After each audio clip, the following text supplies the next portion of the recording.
You're listening to the Podcast Detroit Network. Visit www.podcastdetroit.com for more information.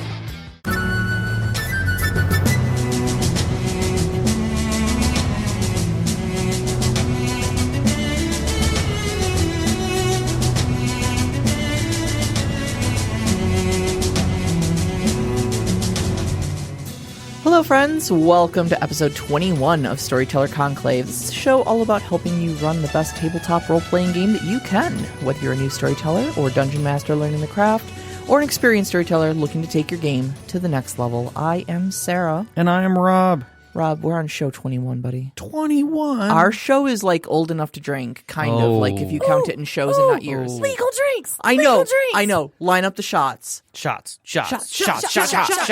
Okay, we're done with this, Should have children. told me before. You were going to be lining up shots of NyQuil, young lady. Yeah, 'cause quite a few of them. Our God, poor yeah. Kate is feeling under the weather today. Totally under the weather. Sniffles. Oh. Yes, it's true. It's true. Total truth. Okay. All right.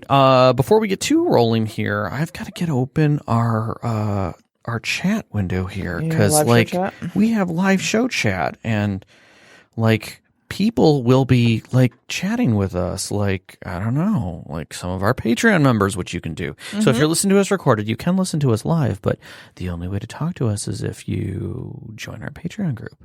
And within that, you'll get some other benefits. So the biggest benefit is you'll be able to talk to us live and be able to ask questions and throw comments at us and basically poke fun if you want to. So do that because we would love to have you join us. And we'd love to also welcome some of our newer members who just joined our Discord. Yeah, absolutely. And jumped on the bandwagon. We thank you very much for riding this train with us. We got some fresh blood in the question pool tonight too. Oh my! We had a lot of questions, which I'm really happy to hear about. It was really great. Yeah. It was really great. Some of them are going to blend into this conversation. Some of them are not. Yeah. And we definitely we still have some that we're holding on to with I guess death clause because we are getting to them. We will get to those questions. I think it's next episode we're doing the history thing. I'm trying to look here. No. Do you want to skip geography and go straight to history? No, and yeah. you can. I actually have an idea for geography. You're gonna love it. Everyone's gonna hate it. It'll be great. We'll get through it. All right. Don't worry. All right. We're gonna do a show. Don't worry. It'll happen. Okay. Okay. Okay. All right. So previously on cautiously optimistic. Yeah, you should be. You should be because you're believing that I have a plan. So Do I look like the kind of guy who has a plan? I might actually have a plan. So previously we were talking about what in the I will say God sense. Yeah. And Well, just to preface this, if you're just joining us in this episode, yeah. Go ahead. this is an ongoing discussion about world building. This is like the fourth episode in our world building. Look back at previous episodes with a brief divergence to talk about dealing with difficult situations. Yeah. But pretty much the last 4 or 5 episodes have all been about world building. So this is episode number 4 in this, and we're talking about aspects of the world building that make your world unique. So it's kind of like the who, the what, the where, and the when of world building. And this is kind of expanding upon the what. Yes. All those weird things that make your setting unique. Whether the oddities. Whether they be supernatural aspects or space aliens or what makes whatever. it different. Right. And we're not saying it's cliche different. D&D is kind of like fantasy. Mm-hmm. And you have fantasy. What makes D&D different than Dragonlance? Or some other Tolkien is a different D&D, and each one of these things has little oddities and differences that fit into it. But they're all basically swords and sorcery. That is true. You've got dragons, you've got magic, you've got elves, you've got dwarves, all that jazz. So it's all kind of this. They've all kind of got the shopping from the same bin. But what about your Aberrant, where you've got superpowers? What about Shadowrun, where you've got shadowy corporations and magic and orcs and elves and crazy other things that have happened? What about Trinity, where you've got psionics and spaceships and high tech stuff and some aliens there, and so what are the aspects that make that if you're building the world, then what are the aspects that make yours unique? Yeah, and we kind of are gonna talk about different worlds and different aspects. We're gonna talk about how they fit in, where they don't always fit in right. Because we've actually this week kind of been picking apart things and see how much of it is setting, is background flavor, and how much of it is actively part of something that interfaces with the the players themselves. Right. And the topic, it's a little more, I think the word is ephemeral.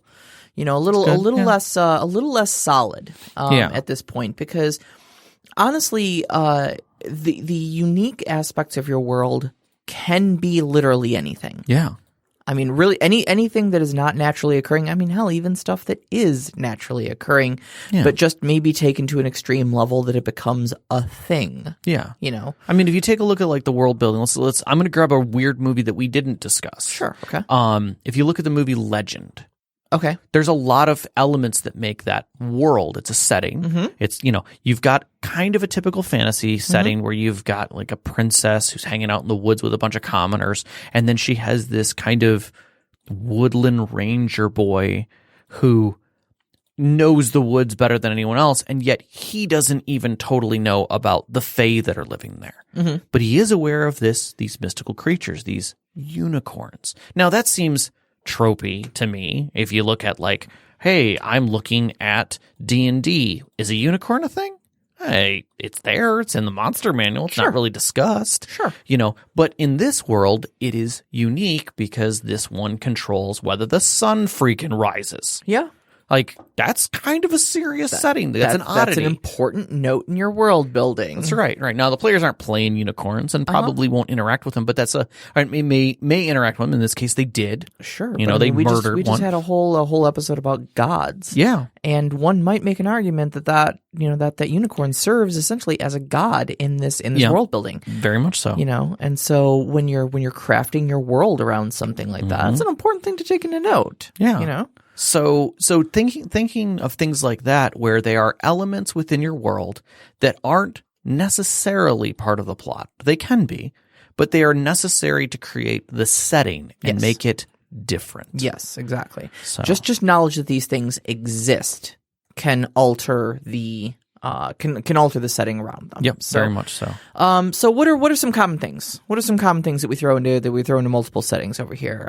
We came up with a bit of a list. It's by no means an exhaustive list. Oh God, no. But in keeping in mind that these are kind of some very basic building blocks that a lot of common games will have. So you've got your magic and monsters, your sword and sorcery style. Okay, that's basically your blanket term for just about any D&D sort of thing. Yeah, where you're taking history and saying, okay, history is great and all. We had castles, we've had kings, we've had sultans, we've had all these things, but now we have magic involved in that a little bit. We've got magic, we've got weird monsters, maybe dragons, maybe dozens of other things. Minotaurs, things like that, yeah. You're possibly going to have multiple sentient races like elves and dwarves, in your Tolkien sense sort of thing. So everybody I think kind of knows about that because D&D is pretty much ubiquitous at this point. Yeah, I would say so. You've got superpowers. Superpowers you can add in. Now, if you like Aberrant, okay? I mean, Aberrant is set modern day. In our world. Yep. I mean, it is set on Earth. There's nothing alternate universe it's alternate universe. I mean, but it's like there's nothing fantastical other than the fact that one day people start sprouting superpowers. Yeah.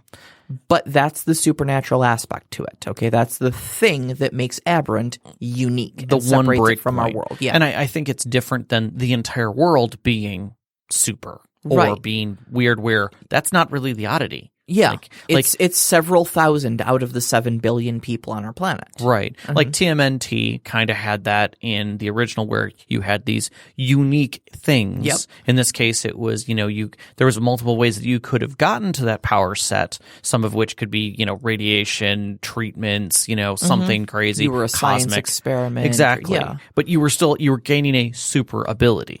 And in that super ability, you were also, strangely enough, in most cases, an animal of some kind. Yeah, exactly. So. All right, so there's also, eldritch beings in kind of the Lovecraftian sense. Sure. There are, outsiders from beyond time and space that have taken either an interest in our world or have been summoned to our world, things like that. And this is kind of, the bleeding of any sort of like two different dimensions together, sort of an aspect. Yeah. You see that not just in, your Lovecraftian games, obviously like Call of Cthulhu, but you'll also see there's a lot of aspects of it in contemporary fantasy. The Dresden Files setting has quite a bit of that. Yep. Funny enough, And 7C has it. 7C has it. D&D even has it. There's a whole subtype of monster called aberrations. Yeah. That are from the Outer Realms. Yeah, which are essentially Lovecraft land. Yeah, I mean, The holders are aberrations. outsiders. Yeah. You know, so I think it's definitely something that sits, and I think a lot of people think of it as like, you know, the full-on tentacle monsters kind of a thing with multiple eyes, multiple mouths, something you can't behold in your mind. And we actually had a really neat discussion about the dimensionality of like what you're actually perceiving. Oh, no, may my brain's not cramping up. Yeah. be what you're actually seeing. You know, if we ever get to that point where we start talking about multidimensional monsters, please tell us to just, you know, back it off like by 10% or something. My lovely boyfriend spent 45 minutes explaining to me what a fourth dimensional object would look like, and it broke my brain, but it opened my eyes at the same time, and I will never be the same. It's an incredible thought. So it's pretty cool. Yeah. Speaking of which, aliens. Yeah. So, aliens. Aliens are a great thing to have in your setting sometimes. So, like Stargate, it's a major plot point of that whole universe that what you think was the truth is not. Yep. And that's why you're now traveling. And what you consider alien is even more weirder in the Stargate universe because humans are a byproduct of genetic evolution. It's really weird. Right. Like you're the most outside of the whole thing, but that's the baseline as far as the story is. Because hey, you're another human race, but how do you fit into this alien pantheon of things? It's like, oh, interesting that you chose it that way. Slave race, you know? Right. I referenced Trinity earlier. Oh yeah. Trinity's a spacefaring setting, so you've got aliens there, and it's a very much like a at least from memory, it's kind of a Mass Effect sort of thing where, you know, you go out into the stars and there's already stuff out there. You know, there's already established alien races who just kind of like, oh, hey, you guys got off the planet. That's good, really good cool. For you. Yeah. You know, so hey, if you want to make use of our already established shipping lanes, you know, through your solar system, that's cool too. I mean, you know? do you have shields to protect yourself? Because like the radiation's going to be really bad on that tin can you're flying through space in. You know? You know, but you can do a lot of interesting stuff with aliens because, you know, there's a lot of tropes that you can dig into from movies and such like that. I mean, your aliens can be your hostile invaders, your bugs, your aliens, you like know, the classic movie sense, your xenomorphs, exactly. Your Starship Troopers, you know, those sort of things. Or, you know, they can be your Mass Effect style ones where they're you know, different cultures, but they're essentially humanoid and civilized and spacefaring just like you. You can mix them up. You can go with the kind of that is more annoying, like space herpes.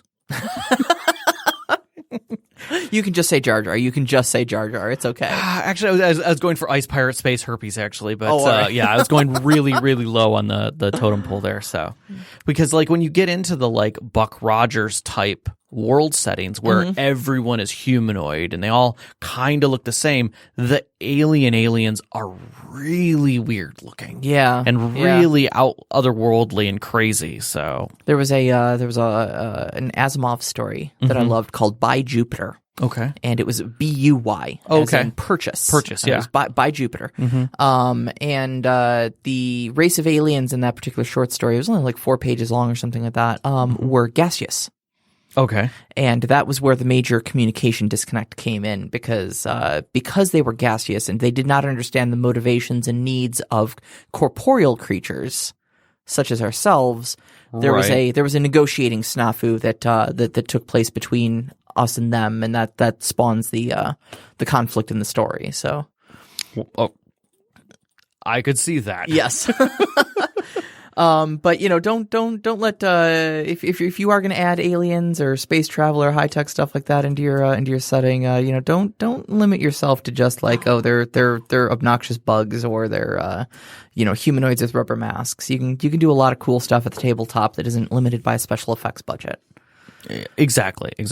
And then we've talked about like just the not so fantastic, like mega corporations. Yeah. I think you've got like your sci-fi type where it's more of an entity of mass, you know, this is where like a squad would come out to protect its stuff, or, you know, 10,000 accountants work on this, you know, super transaction and it's run by a dragon, you know. It's something massive, but at the same time, you've got like Angel, the TV show, had a law firm that was all demons. Yep. And masquerading as something else. That kind of thing is something, cults and such. Yeah, and you don't even need to have supernatural aspects to them. Right. I mean, humans are perfectly capable of organizing themselves into Illuminati-like structures Right.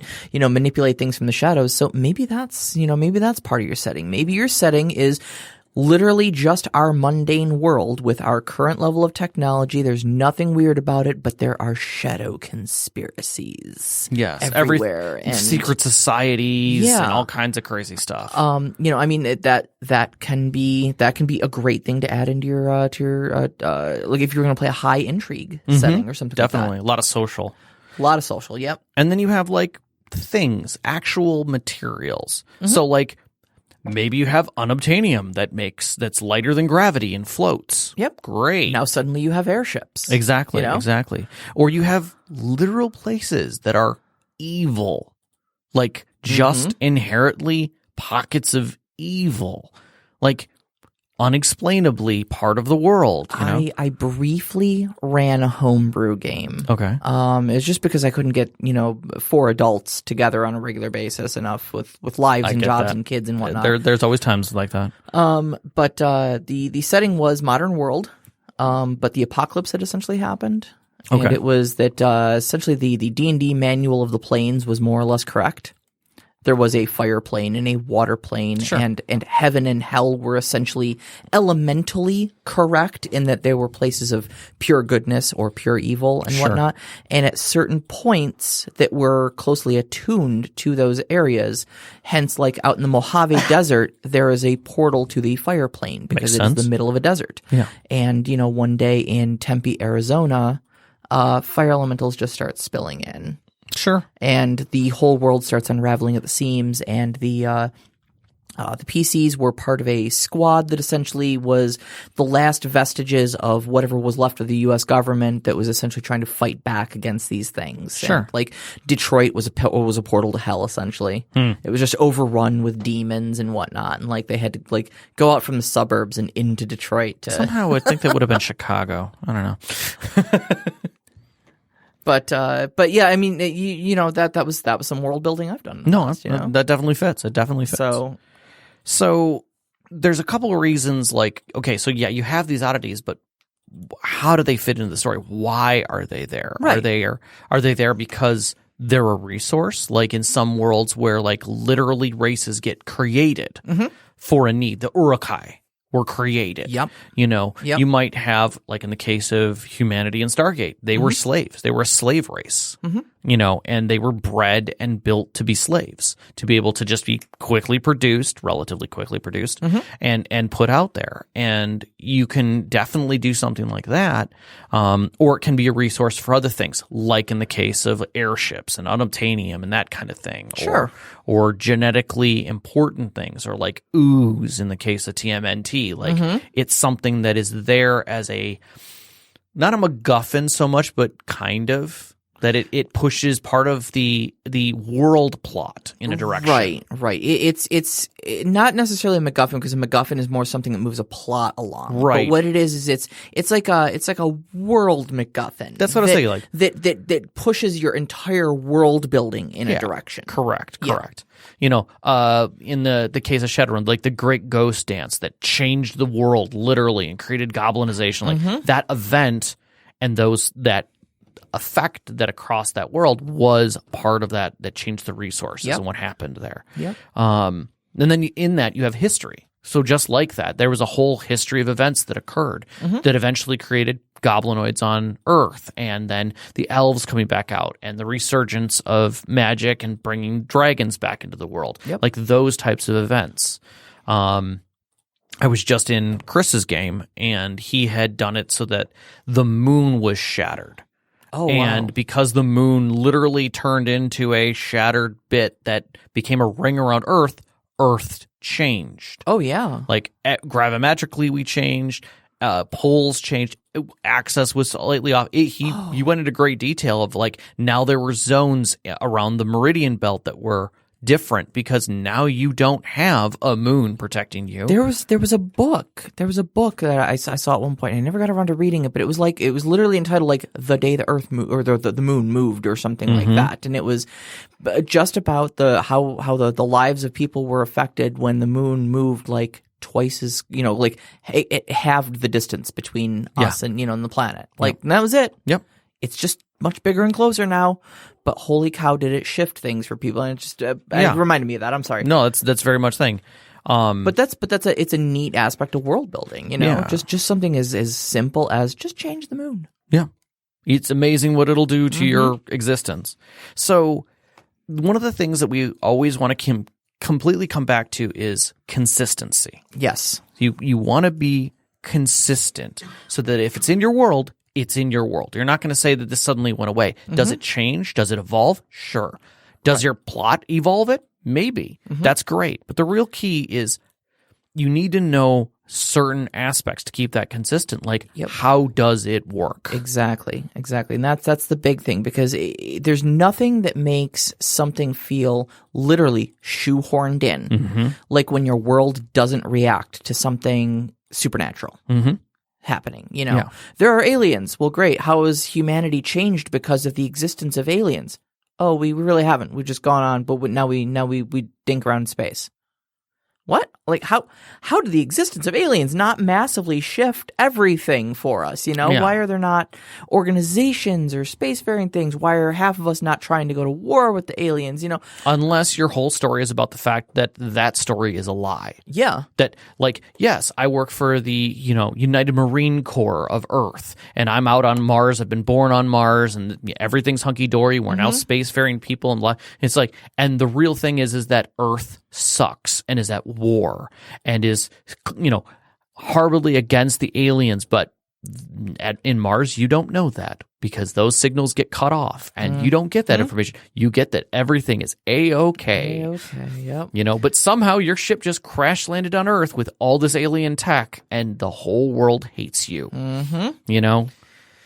So, all right, when thinking of how things work, that sounds like a death sentence to a lot of people creatively. Sure. It sounds like a huge thing to have to you've got to write out. up everything. Right. Now, do the math. I want to assure you, okay, you only need Star Trek explanations for things. I agree. Okay, and when I say Star Trek explanations, I mean, okay, so you've got, something that creates anti-gravity. Okay, great. It's made up of a special molecular structure that repels gravity, so it makes it buoyant in open air. There you go. There you go. That's the explanation. Yep. You don't have to publish technical papers on things. You do not need to write biological reports on how vampires function. Right. What you need to know is, do they drink blood? Does it have to be human blood, or can animal blood do? Is it living blood or dead blood? Some basic questions like that. How often do they need to feed? Yeah. How many are there? Sure. Are they organized into any sort of groups, or are they just feral vampires? And I'm going to say this. Some quick questions. If it's an important part that attaches to your plot, make sure that those questions get answered as they come up. You don't have to go into high detail, but if your plot literally has one living in a castle with servants that are humans and eats normal food, you better keep that consistent unless he's the one oddity among all of them. Right. He's the daywalker. And every other vampire is literally a bunch of feral, crazy, bloodthirsty things that he wants nothing to do with. And then you'd kind of better have a reason why. And again, you don't really need much more than a sketch, much more than a Star Trek explanation for it. But somebody in your game is going to ask, well, why the hell is he different? Right. And you should have an answer for that. You may not need to give it to them right away. They may need to discover it. But that's now part of your plot. So congrats, And likewise, in the case you put in Tony Stark in here, which I think is a great idea, because basically he can pull a suit out of his hoodie. Oh, yeah. And it's just the answer is nanotech. That's great. And I think it's fantastic, but it's also not saying much different that by the, 5 years after discovering Wakanda, which he didn't even know about, and dealing with all these aliens, his tech has gotten better. How? Just better. Yep. It's nanotech. And we all went, oh, okay. No, that fits. That totally makes sense. Tony Stark could invent nanotech. Cool. Okay. Yeah. Move on. Arc reactor, what is it? microfruit fusion reactor. Fantastic. Okay, cool. Yeah. Yep, it's good enough. We accept it because the world building around it was consistent enough that all you have to say is nanotech and boom, we're on. Yep. We're on board. And the other thing which like 7th Sea did, in the sense that if a player wants to get close to a mastery of something that is of that scale, they have to go to a known master in the game. So in this case, like if you've just got a player who's really smart as a starting player, they're like, well, I'm going to do nothing but study nanotech so I can build my own suits. You'll be like, that's great. He's considered a legendary character and is just doing this at the edge of his knowledge base. So yes, once you reach the classification of a legendary character, you can too definitely get a glimpse of what he's doing and be able to do something similar and or better than he's doing. Yep. But that's a devotion that you have to get to. So, and also have the resources. But that's plot. that is serious That's plot. getting into And plot, some definite dedication out of a player. But the fact that these people exist and are known is part of your world building. Right. All right. So how does it fit with the rest of the world? I love here's that where you we go really start getting into consistency here. Right. So you want your things to be consistent with not only your story in its history, in its purpose, and things like that, but there's another thing that we really haven't discussed a whole hell of a lot in these discussions of world building, and that's theme. Yes. Okay. So the idea of theme, and again, this is I warned you this topic. It's a little ephemeral. Yes. It gets a little less solid and a little less concrete. So, for instance, you've got a sword and sorcery setting. You're playing D&D. Okay. I'm with you. Suddenly, somebody discovers a laser rifle. Does that feel like it fits, or do you think people at your table are going to be going, "We discover a what? Yeah, we're a laser rifle in a dungeon. Sure. Why is there a laser rifle in the dungeon? That's a good guy. And it's going to like rip everybody out of the scene. Now, you may have a damn good reason for it being there. Sure. But laser rifles traditionally, unless you're playing a very specific type of setting, don't really fit in a D&D style setting. It's really going to break things up for you. So you want to make sure that whatever supernatural aspects you're meshing together to build your world are all going to kind of work towards the same theme, the same feel, the same overall. They're going to contribute to the picture rather than sticking out. Right. You know, if you're working with pastels as a palette, don't throw neon colors on there. You know. I mean, like you had put in here, and I think it was a pretty good example. Like, if you're literally got a paladin with a giant warhammer who's marching into combat, and the guy directly across from him throws a fireball, that's great. And then 3 steps away is a dude with a shield and a heavy bolter, literally firing rounds into the middle of this combat. There's like a whoa, what's going on here? Unless it's Warhammer 40K. Unless it's Warhammer 40K. This is a great setting where you can have things like laser rifles and magic together. And it's a weird theme. It is a operatic space theme to a degree. There's a lot of swords, a lot of shields, but they're all high-tech power armor versions of it. Your magic is called psychic, attacks. But yeah, it's space D&D, and it's executed brilliantly, I think. But I'm sure that's a matter of debate. Yeah. But it's because they've established the theme of Warhammer 40K as this gothic space D&D with power armor, thing.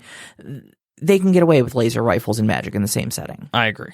But if we're just playing straight up D&D out of the 5th edition book, I better not find a laser rifle. Yeah, I mean, and you do have settings where literally your party is in an odd world. You are the odd man out. Like in the case of we're literally in historical Roman times, and the group is coming in as the 3rd Rifle Brigade of a Marine unit that literally got pulled out of time. So now they're fighting the Romans because they're just outside of, one of their encampments that was about to fight the Northern Army, and now you've got this detached rifle brigade with everything that a Marine brigade would have. Sure, but you've already established that time travel and meshing worlds together is part of the setting. So once that is established. Now suddenly, there's high-tech stuff in amongst all this medieval stuff. Oh, well, of course there is. We're mixing worlds together. Right. That's the setting. What else has been mixed in? Where else has it mixed from, timeline-wise? But we're following the theme then. At that point, mixing worlds is the theme. Right. So I would be weirded out if I didn't see that sort of thing. Exactly. Once you establish that's But having a unicorn come riding through that might feel a little weird. Right, because we've all established that we're dealing with real-world stuff at this point, just from different timelines. Right.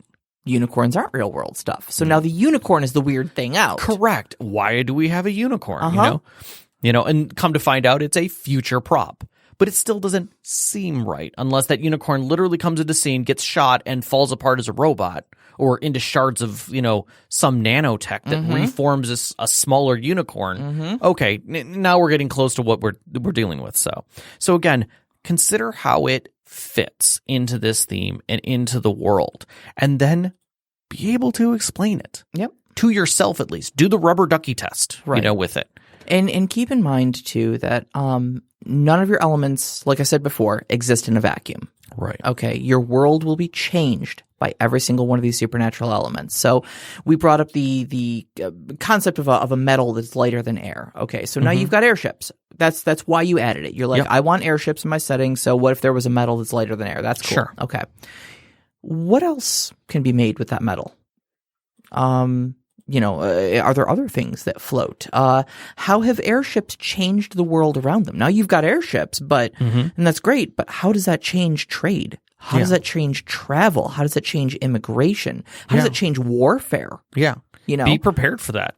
These are all questions you're going to, again, just need to at least have rough sketches of answers for, because they're going to inform the rest of your world building, and they're going to make your airships really feel like they belong in the world. Right. If you have vampires, like I said earlier, how do they eat? How many are there on average? What weaknesses do they have? Not all vampires are created equal. Are there weaknesses that are incorrect, that are rumored to have? Are they said to be repelled by holy symbols, but really that's just, that's an old wives' tale. It's just a bit much. Yeah, exactly. Are they organized into any sort of a society like the Camarilla or the Sabbat in World of Darkness? Do they have their own rule set that they have to follow? The red, white, and black courts in Dresden Files, things like that. Yep. If you have magic, where does it come from? Are there multiple sources of it, like divine magic or arcane magic, like in D&D? Or is it wild? Do you have like ley lines that literally cut through the globe invisibly? Right. Mistborn, do you need to consume, something special to give you that power? Soul stones. Does using magic take a toll on the caster? Yeah. Is there a cost in blood and body? Yeah. How common are magically talented people?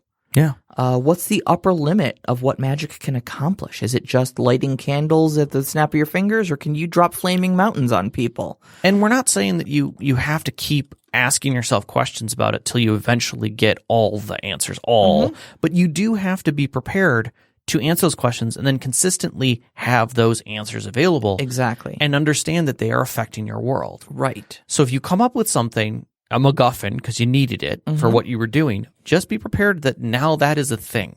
Yep. That oddity is a thing, and it's got to be played with.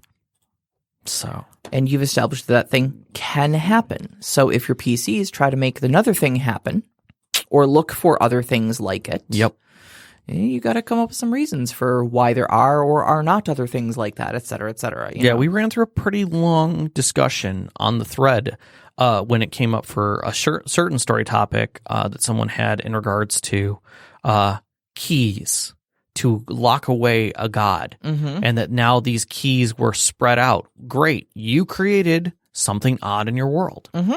Now you have to explain it. Right. You've got it out there. So now we have to know why, where they came from, how those people got them. How do you figure out that you can lock up a god? Right. Things like that, why was he locked up in the first place? Like, is he really locked up, or is he just bound somewhere? Like, how do you get through and get past that initial interaction of the object? And I'm going to tell you, honestly, this is my favorite part of world building.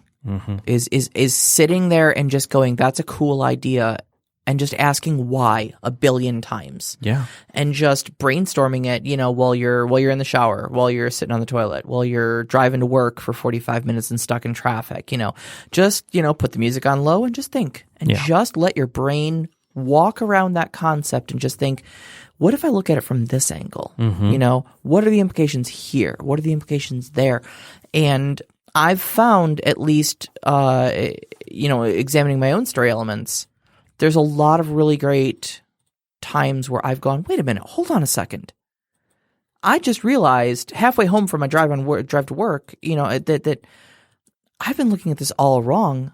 I never even considered this angle over here.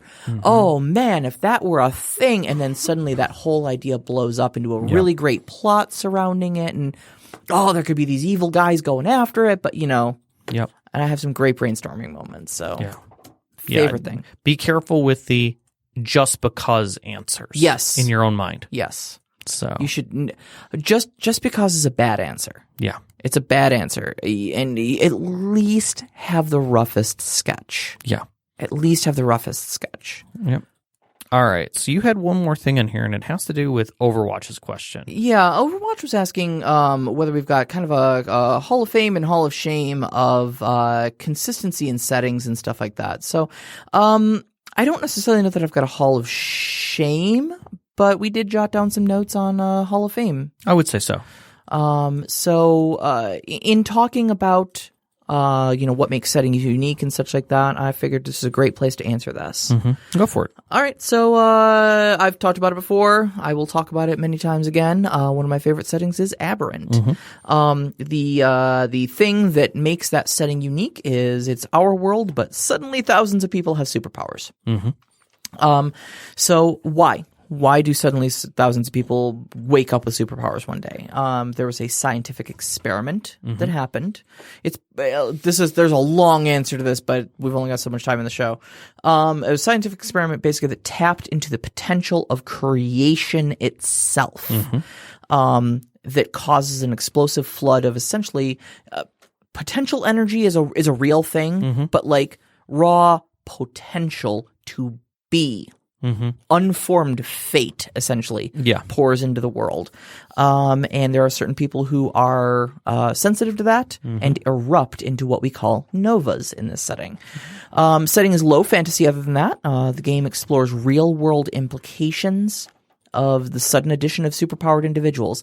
It's a lot like the old TV show Heroes in a certain sense, where you don't really have superpowers in 4-color costumes calling themselves by strange names. You do get that. They do start taking kind of code names in a very Marvel Mutants X-Men sort of sense. I would say for a different reason. But it's more nicknames, and because there's almost a Magneto-esque acknowledgement that they're not human anymore. Right. And it's kind of a claiming of a new identity rather than just a cool code name, for my secret identity. And it really explores, what would happen if regular Joes, Janes, and Jamies suddenly sprouted superpowers. Good and bad people are still good and bad are still relative. Powers are abused. Corporations try to cash in on it. Governments try to control it, and the media tries to sensationalize it for ratings. Yep. And that's the cynical world of Aberrant with superheroes. Yeah. I mean, for me, I will go back to 7th Sea because on the surface, it's basically a mash of all your fantasy movies and books. It's your Man in the Iron Mask and Three Musketeers mashed with Brave, mashed with Zorro, mashed with the stories of Anastasia. And all of these mythical beliefs and I will say beautified histories of what we think things were like. Even Les Mis is included in that. And we have this beautification of history pouring out in the form of story, wrapped in a world that fits and makes relative sense, I will say. It's very soft. And the underpinnings of that is unreal. The things that they've got running through the shadows and in the background that tie it all back together is this base story that doesn't have anything to do with that. It's basically just history played out a little differently, where every fable is true. It does arguably for the romantic swashbuckling tales what D&D does for Tolkien. Very much so. Makes it functional. Yeah, makes it functional, makes it playable, and invites you into a grander, broader version of that world. Yeah, where the politics of it has a lot going on. Mm-hmm. So for me, I will say I like it because of all of the elements they've thrown together, that there is so much setting. It's almost too much setting at times. And yet it somehow works in a balance because it's mostly storytelling. Yep. And it is focused on heroism and villainy. And that's it. It's not so much about winning and losing. And interestingly, as a setting, it draws a lot from mundane historical tales of, not historical, I suppose, but, fables. Based in history, I suppose, of like the Three Musketeers and things like that, your swashbuckling high sea adventures. But you've then got magic and like monsters kind of put into it, but I think brilliantly woven into the setting. And this is why I love it as world building, is because it's a really great example of how, as I was saying earlier, don't ever let any of your story elements not affect the world around them. All of them do. Like, you add magic in. Okay, there's magic in this setting now? Oh, yeah, and it drives politics. 100%. It is, almost core to all of the political moves in the thing, because you've got the church playing against, governments and stuff like that. You've got like Montaigne, which is basically their version of France, who have like kicked the church out because right before the Montaigne king declares, oh, by the way, I'm a sorcerer too. Yeah. One of the most powerful. And I fully accept all of you. Yeah. And so now they're flocking there because the Inquisition doesn't quite like that. And yet there are still elements of the church there that are trying to keep favor because he is so powerful. And yet the underbelly of this is that you have all of these nations poking and playing and discussing and planning against each other. There's been wars that have been brought on and stopped and restarted several times. So yeah, it's incredible how it's all woven together. Excellent. The last one I'm going to bring up is kind of a conglomeration of it all falls under the banner of contemporary fantasy. Yeah. And that would be like Urban Shadows, the Dresden Files setting, World of Darkness. Yeah. All of these things that are our contemporary world plus magic and monsters lurking in the shadows. Yeah. And one of the things that I really love about this setting is that it's very identifiable because it is our world. But then you've got these fantastical elements layered on top of them. Yeah. And depending on, which story you're telling, be it World of Darkness or Dresden Files, Jim Butcher in the Dresden Files books has done an amazing job of explaining how all of this stuff just kind of exists around us at all times, and humans go out of their way to explain it away, because the idea that vampires exist is so terrifying to us that even if you caught one on camera drinking the blood of somebody and then turning into a giant bat creature and flying away, we would still look at it and go, I don't know, it's all grainy and kind of shaky. It's obviously fake, and there's special effects that can pull that off, because it's easier to think of it as just a myth, a creation of special effects, than it is to acknowledge there are blood-drinking vampires that really honestly exist. Exactly. And what I like about those settings is that it's a setting, but the theme, a lot of those stories are about simple things, romance, hate, revenge, very basic themes where the setting, like, just because you have a fantastical vampire who's doing all these things, it doesn't mean that the story is about defeating him. Sure. It's that he had a lover, and that lover has passed, and now he thinks that they've come back in a different form. Yep. And he's stalking them. Yeah. And that's the story, is dealing with her and this crazed out vampire who's following her, and maybe she is and maybe she isn't, and those are the kinds of stories that you look at and you go, okay, so the setting is just that. It is a setting that sits behind the theme of the actual story. Yeah, exactly. So it just gives you some real fantastical building blocks to tell some honestly really core stories with. So. Yeah. All right, we got 15 minutes and we have questions. We have a lot of questions. I wanna again, Illy May, we will get to your question. I promise you this. We will get to your question. Mad Elf, we have not forgotten about your question. We will get to it. We promise that. Overwatch, we got you covered. Now, there was a question that I want to do before we get too far because I want to be able to get through this question, and that is one of our new listeners, Silver Grizzly, wanted to talk about character death. And one of the things he asked was, do you think it is okay to allow a character to keep playing the PC, the character that died, if they had a great connection to and did not want to accept the death? Or do you force the issue? Does it count if they did something really dumb to die, like walk up and punch a red dragon in the face at level 1? I have strong opinions about this. We have not pre-discussed this because I didn't want to. Yeah. I brought it up at dinner, and I was like, and he was like, nope. We're doing this live. We're doing it live. So I want to hear what you were going to say at dinner. All right. So I started to say I'm of two minds. Okay. This. Okay. Now, on one hand, I think it's important as a storyteller that you that there's consequences. Yeah. For things. I agree. Characters die. Yeah. And sometimes it's tragic. And there is a lot of great storytelling that can happen from a dead character. Yes. Okay. I'm gonna make my obligatory Critical Role reference for the episode. There have been a couple characters that have died in both Campaign 1 and Campaign 2. I'm not gonna get into heavy spoilers in case there's people who haven't seen it yet, but things happen.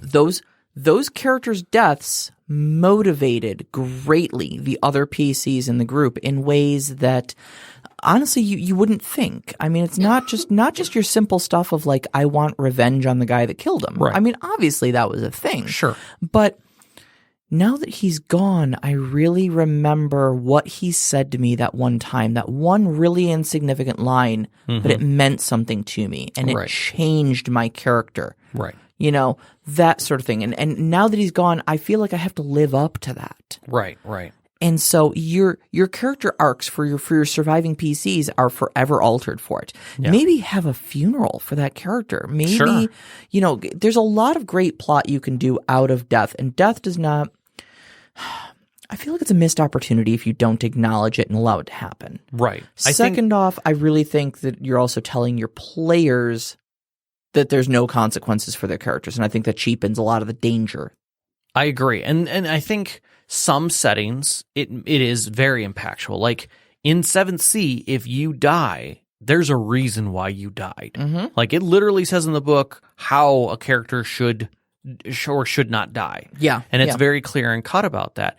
But I mean, if in D&D you die because a fireball went off in the room, maybe it was your own players who threw it, and the combat goes on for 12 turns for some strange reason, and you just keep failing your checks, and your healer never gets a potion to you, and it never...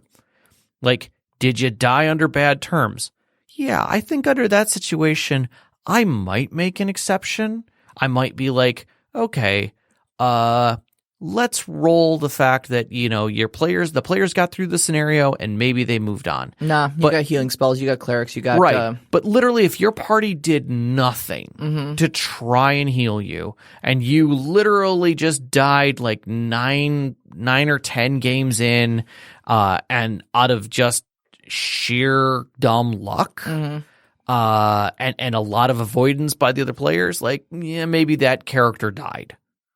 But I have a hard time understanding, like, I'm sorry, if a brand new character walked up, like a first level character decides, I'm going to go do something dumb and jump off the top of this building just to see if I'm going to die.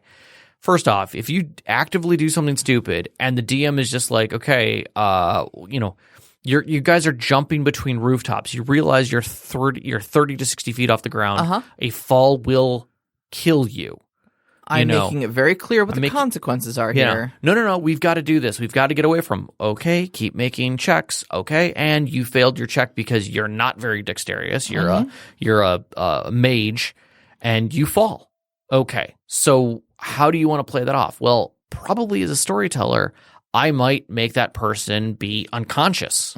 I might have them hit the ground and like make your save. You failed. Okay, please please set your character to the side. You're out of this combat. You know, you're out of this whole scene, you know, and if the players don't come back for them, they're going to be like, well, what happens to me? I'm like, we're going to just wait till they're done with their scene. We'll do a scene for you. And you're captured.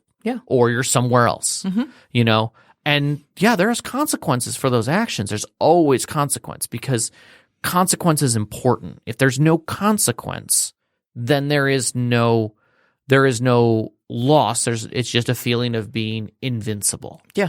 And if the setting doesn't ask for that, like D&D is not an invincible setting. Without a doubt, it is not. Absolutely. But I would say establish it with the players ahead of time. So I'm only going to add one other thing to that. What's that? And that is that it can be kind of cool sometimes if you've got a really good reason for it, for someone to not accept their death. If you've got a really good reason for it. Sure. Okay. So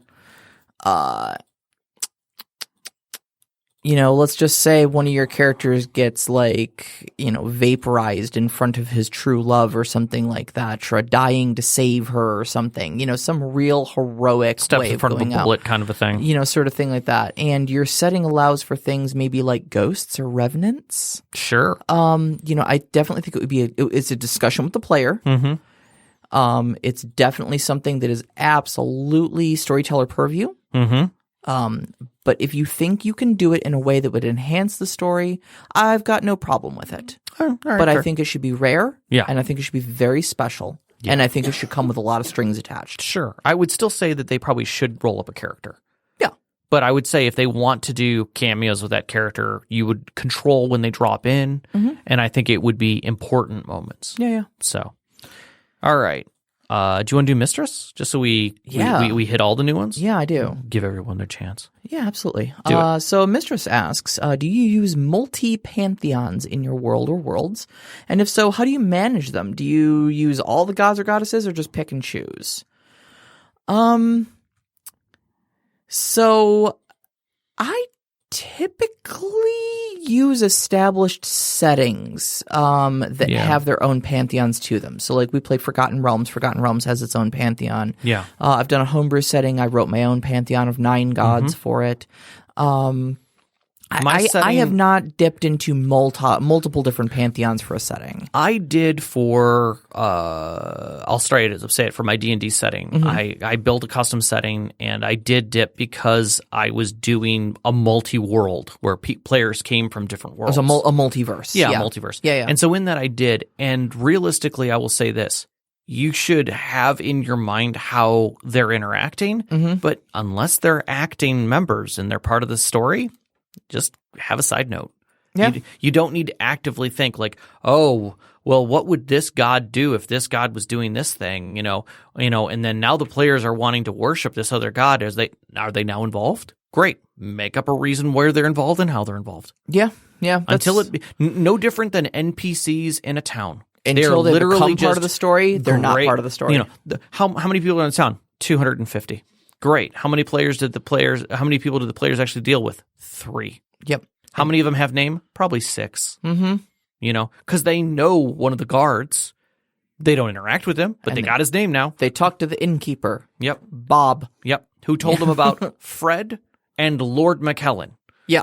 And who's Fred? Fred works with Lord McKellen. Exactly. And that's 247 other NPCs you didn't have to write there. Exactly. And so if you're going to do gods, they're the exact same way. Yep. Know what their jobs are, know what they're doing, and have it in the back of your head when they're involved in a scene. If you've got a barmaid who's in a bar, but they never ask her about who she is, maybe you've got like a little thing. You know who she is. You've got it set off to the side so that if it ever asks like, is the barmaid cute? You look at it. She is. It says on the sheet, she's cute. And there you go. Now you know. Same thing with gods. Hey, I've got this god. Great. What do you know about him? Well, he's the god of war. Yeah. Great. If someone says, is there a god of war? Actually, there is. Give me a religion check. Oh, you got a 17. Yes. His name is Thanos. Now you know. Okay. What do I know about him? He is angry all the time. And carries a big flaming red sword. At least in all of his imagery and iconography. And, his followers are usually generals. Yep. And there you go. Now you know more about him and he can include him in the story because he's now part of it. Now, if you're including multiple different pantheons, though, and more akin to your question, you may have overlap. Yeah. And you may need to consider how overlapping gods war over their own domains. So if you've got 2 gods of war. Okay, Sure. since we're already on the war Greek thing, okay? and Roman. Yeah. Sure. Okay. So you've got two different gods of war existing in the same space because you've mixed pantheons together. Again, still doesn't ever have to really come up unless it comes up. Like if you have a cleric of one of the war gods in your group, and he starts to maybe cozy up to a cleric of the or temple of the other war god, your god may have to step in and just be like, all right, look. That son of a bitch is stepping on my toes all the time. I don't want to see you talking to them anymore. Right. Or whatever is appropriate for your god to do to chastise his follower. Or maybe they don't interact with each other at all because they don't know each other exists. Yeah. Which is a whole nother thing. That might be a discovery. I don't know. Yeah. But there's some world building potential there. Perfect.